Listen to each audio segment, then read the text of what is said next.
This is my Ibanez Jem 1989. It's been my main guitar for many decades. It's my desert island guitar, if there is such a thing, and if it ever happens, this is the one I'll take with me because it does everything. It's had a couple of changes, but not much. The treble pickup was replaced many years ago because the original one broke, but I replaced it with the same one, just not the pink one. The middle pickup has been changed. Don't worry about middle pickups in a gym. You never use them. You're never gonna use them. And if you do, it doesn't matter. They're fine. I put a humbucker in there and it makes very little difference. It's not something that I use. Tuners have been changed to Planet Waves locking. My 21 and 7-month-old Pia, who passed away recently, used to chew on the ends. Right, so that's what that is. You'll notice with the pick dust that I used to use Fender Extra Heavies, and that's the red dust. And then I used to use black picks, custom picks, and that's what the black dust is. You can see that I'm speaking through here. Now I use white picks, so you can see what that is. There's no need to clean that out. Don't clean it. Just leave it there. It's got character. It's its own thing. People ask me if I ever used the handle. Yeah, all the time. Bought it in about 1990. We used to play in pubs, stinking pubs that would have cigarette smoke in the air all day and all night. And the guitar would smell of cigarettes. Remember that, kids? So I used to put, and still have some in there, some amber. And the guitar still to this day smells amazing, just under the pickguard. The tremolo on this is absolutely amazing. You can go down to nothing and it'll come back in tune. Like that. The tremolo arms are the best, the Ibanez.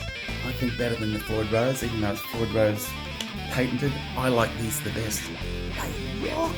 So you can see it's been beaten up.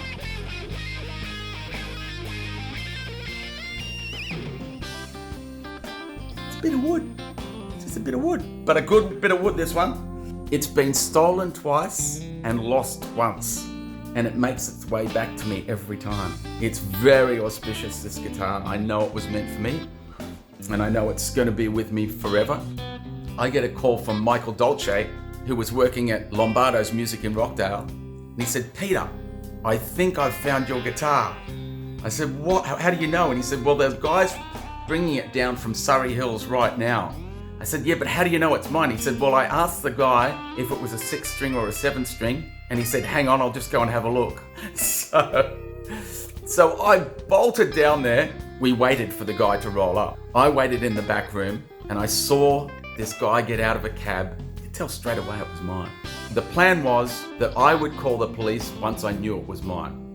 Michael sat there and went, "Oh, I'll just check to see that everything's all right." And he went,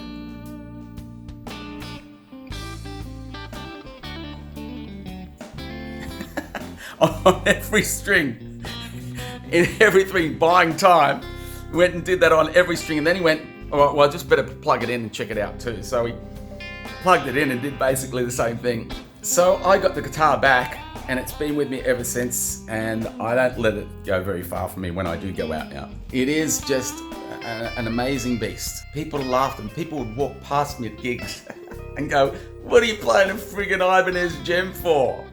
And I used to say to him, "Well, mate, it's kept me in session work for over 20 years.